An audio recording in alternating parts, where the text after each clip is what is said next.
Hey Stitchers, this video is hopefully going to be a useful tutorial for any of you out there that want to stitch eyelet stitches.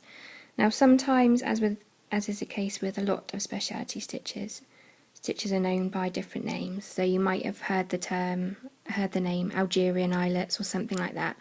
But I always think of eyelets as just a stitch with a hole in the middle, which is essentially what they are. They're actually a pulled stitch. Which basically means that you use a very tight tension to make that hole in the centre of the stitch. And there's all sorts of different types of pulled stitches. Basically what you're doing is creating different patterns on the fabric as a result of pulling your stitches tightly. So in some cases it produces a really nice lacy effect on the fabric. In the case of eyelets, the goal is just to get a nice even sized hole for each of your stitches. So that's the trick really with eyelets, especially if you're stitching a row of them. You want to make sure that that hole is the same size in each of the stitches. Now I'm obviously going to show you the way I stitch my eyelets. There are possibly two ways that you can do it. You can come up from the fabric here and take your thread and go down through the hole. And that's how I stitch my eyelets, and that's how the majority of stitch diagrams will tell you how to stitch eyelets. But there are some diagrams out there that tell you to come up through the centre and then go down to the edge of your fabric to get that hole in the middle. Now it's entirely up to you what you do. I just think it looks neater if you come up from the outside and go down through the centre of the hole. But you know, as with a lot of things with stitching, it's completely personal choice and entirely up to you. Now, as with the rose stitches, these are two basic versions of eyelets. In just the same way as with the rose stitches, this eyelet, these are both exaggerated. I've made them a lot bigger than you probably would ever stitch them in real life, just so you could see them clearly. But this one is sort of in every other hole that there's a stitch, whereas with this one, every hole around the perimeter of the stitch is filled. Eyelets are possibly one of the easiest specialty stitches to do, because essentially half the time you're actually taking the thread down the same central hole each time. You've just got to remember where to come up along the edge of the stitch, so that makes it a bit easier. Is there anything else I have to tell you about eyelets? Yeah, as I said, they're similar to road stitches in that way. The difference is, which is quite handy with eyelets, is if you look at both of those stitches, you probably can't tell which leg of the stitch I completed first and which leg of the stitch I completed last, which you can with most specialty stitches because you're actually layering the stitches on top of each other. If you think about the road stitch, it was quite easy to see the very last top stitch because it was diagonally across the whole stitch, whereas with eyelets it actually doesn't really matter at what point you begin the stitch for the look of the stitch on the front of the fabric, but it is very helpful to think about where you are starting your eyelets each time you do the stitch, for reasons that I will go on to mention as I demonstrate the stitch. It is important where your last stitch goes, as you don't want to tug your stitch in the wrong direction, because obviously this hole you want to remain clear. You don't want to see any thread going behind your work across the back of this hole. You want it to be nice and clear. So that's something you do have to bear in mind, especially if you're stitching a row of eyelets or perhaps a group of eyelets. Think about which direction your thread is going in, especially where you end your last leg of your stitch and where you want to take up beginning the next leg of your stitch. Now with eyelets, they can be slightly different in the sense that you don't actually have to stitch the whole stitch and then move on to the next one, and stitch the whole stitch and then move on to the next one. You can actually do it another way, which makes your life a lot easier, especially when you take in consideration that you don't want any threads trailing along the back of that hole. But I'll explain that in a bit more detail as we go along. So on the screen now I will put up the stitch diagram for the first eyelet, that one which is stitched into every other hole.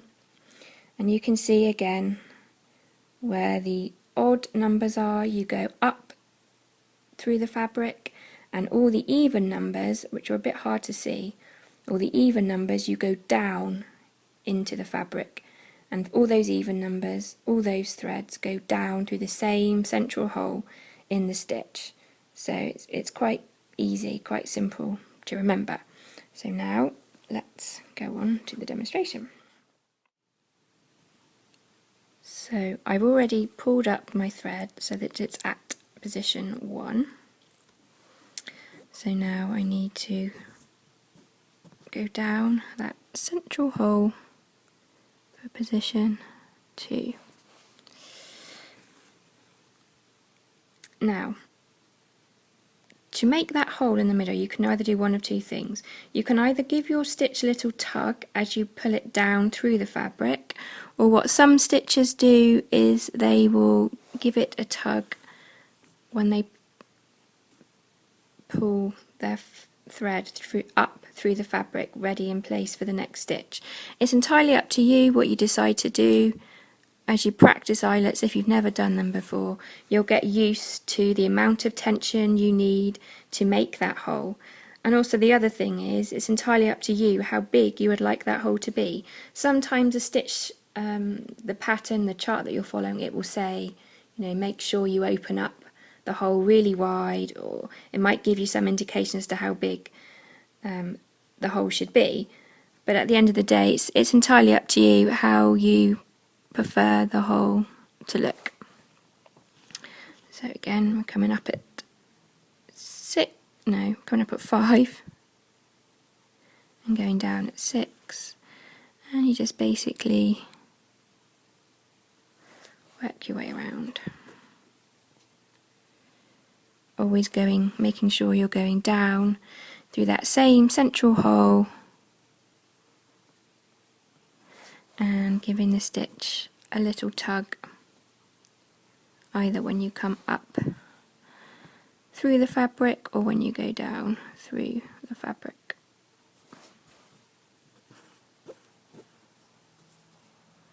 So you're opening that hole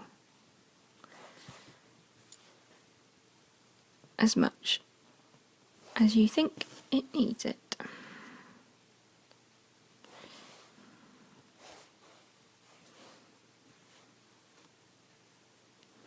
And then this is the last stitch going in now.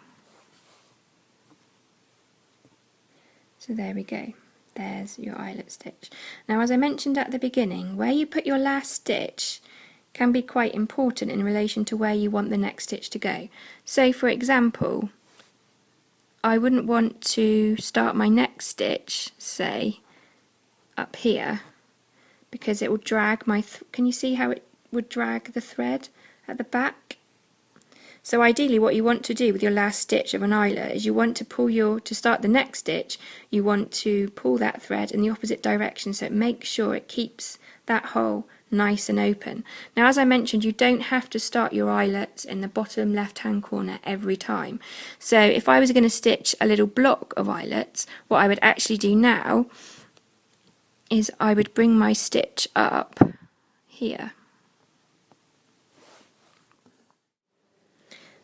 So then if I wanted to continue stitching road stitches, say in a little block, I would just begin my next stitch at the top instead of at the bottom left hand corner and carry on working my way around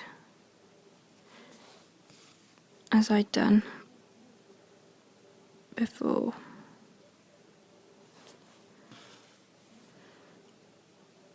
So again, with eyelets, it doesn't matter where you start, but it might help to plot out your route if you give a bit of thought to where you do start and finish your stitches. So I'll just finish this one off.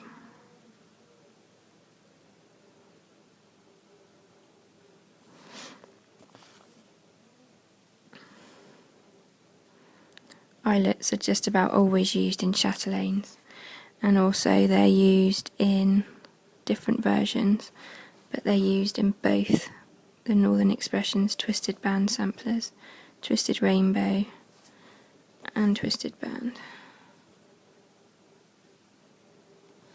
So There you go. There's 2 little eyelet stitches. Now what I was saying before about you don't have to stitch 1 full eyelet at a time. If you see this little group of eyelets here, if I can hold the camera steady. Now I could have stitched those, I can, stitch that whole stitch, then moved on to that stitch, then moved on to that stitch, and done them all individually. But what I actually did was started here, and then I worked my way round, going down through the fabric, and then I did this stitch, and then I came up here, and then started on the next eyelet in the pattern, and completed those stitches. And then when I got to this point, when it intersected with another eyelet, then I started on that eyelet. So what I did is I went round and did sort of half or a quarter of the eyelets, worked my way around and doing all the stitches. So I didn't actually complete an eyelet all at once. And that way what it helps to avoid is that situation where you might get the threads tugging in the wrong direction, or avoid the issue of having any sort of threads that might be visible from the front just because you've run them along the back of your work.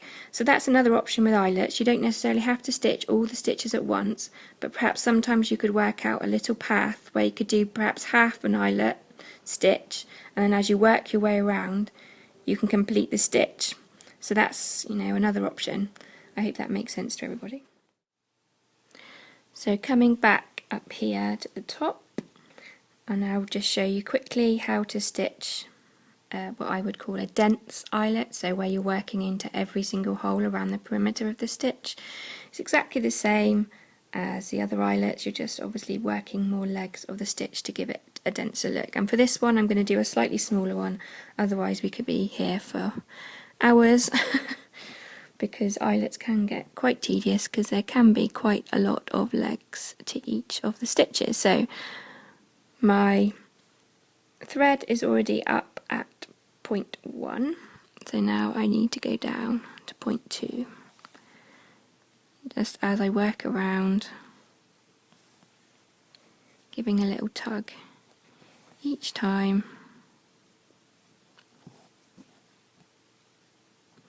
to open up that hole in the centre of the stitch.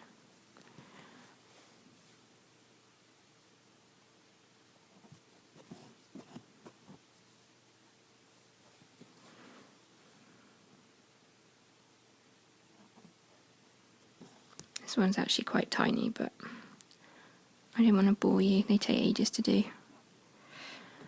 I remember when I had to do a lot of them on the Blackbird Designs alphabet sampler that I did near the middle of the year. It's tedious doing eyelets. Even more tedious to watch somebody stitch them, I should imagine. But just so you get the idea.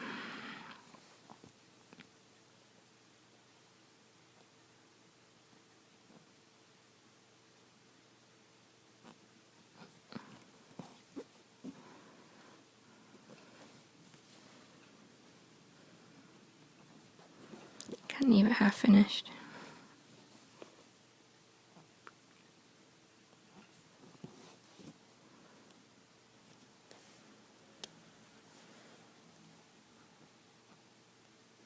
It's always worth, if you're stitching an eyelet as part of a chart, it's always worth double checking what type of eyelet it calls for, because often on the pattern, on the actual chart itself, not the stitch diagram, on the chart, the symbols will look the same. How the designer puts an Algerian eyelet or any type of eyelet on the chart will look the same, so it's always worth checking if they want a dense eyelet like this one or whether they want a more open eyelet like the other ones we did first. So yeah, that's an example of a dense eyelet, a very tiny one but still a dense eyelet. Quite easy to work, just making sure you always go down that same central hole each time. You give a little tug to open up that hole and to try and as much as possible make all those holes even across all the eyelets that you stitch. Now with eyelets, obviously as I mentioned before, when you stitch a speciality stitch, always make sure that that first leg of your stitch So when you come up at 1 and go down at 2, make sure that's in the correct place, because obviously that sets your stitch as you work it around. But don't panic if for some reason you realise that you've put your eyelets in the wrong place. It isn't fun ripping out a row of eyelets, I know, because I've had to do it, but it's not a problem. You might panic, you think, oh well, I've opened up that hole quite wide, will the fabric go back the way it was? And both linen and even weave is very forgiving. All you have to do, where you've made a hole perhaps in the fabric, so you stretch the fabric, just nudge the threads of your fabric with your needle and they'll go back into the shape. So it's not a problem. So don't worry if you think, if you made a mistake and you've got to rip out eyelets, your fabric will go back, the holes will go back to the shape that they were. Just nudge them with your needle. So those are the basic, 2 basic eyelet stitches that you'll quite often find in a lot of patterns. But as with rose stitches, you can get other shapes. You don't have to stick to squares. Here are some variations on the basic eyelet stitch. Again, just like rose stitches, they can come in all different shapes and sizes. These ones along the top are diamond eyelets. They appear in a lot of chatelaines and also in both the Northern Expressions needlework samplers. It's just the same basic principle. You're just going down that same hole in the fabric to make that hole in the centre of the stitch. Just following the stitch diagram as to what the length of each of those legs should be. Diamond eyelets are just basically the same square eyelets but on a slant, obviously, to make them diamond shape. So they're quite simple to do. These ones are sort of star eyelets, perhaps sometimes people call them, but it's just 4 of the stitches are longer and then 4 are shorter, just to give it that sort of star effect. These ones here are oval eyelets. Again, just following the stitch diagram so that you know how long to make each leg of the stitch to give it that overall shape. These ones are heart eyelets. So again, quite simple to do, just follow the stitch diagram. And these ones at the bottom are raised stitches in a way. I always class them as sort of an eyelet stitch because of the way that they are stitched, because they also have, or can do, depending on the instructions on your chart, can have that hole as well. So you can stitch a raised stitch. I mean, that's really half of a diamond eyelet, you know.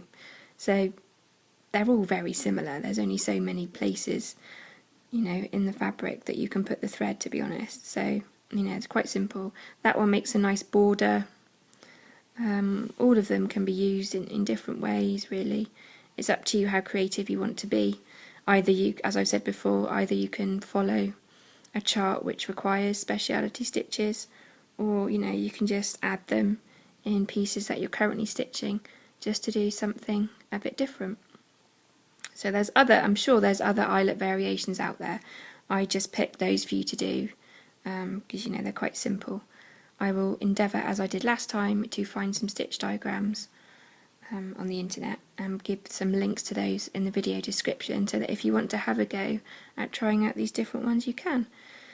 So if you've got any questions that you'd like to ask on eyelet stitches, I think they're pretty straightforward, but don't be afraid to ask if you're stuck, or perhaps you're looking for a certain eyelet stitch diagram, you can't find one. I can always have a look or see what I've got in my stash, what diagrams that I've got, and I can always do one for you.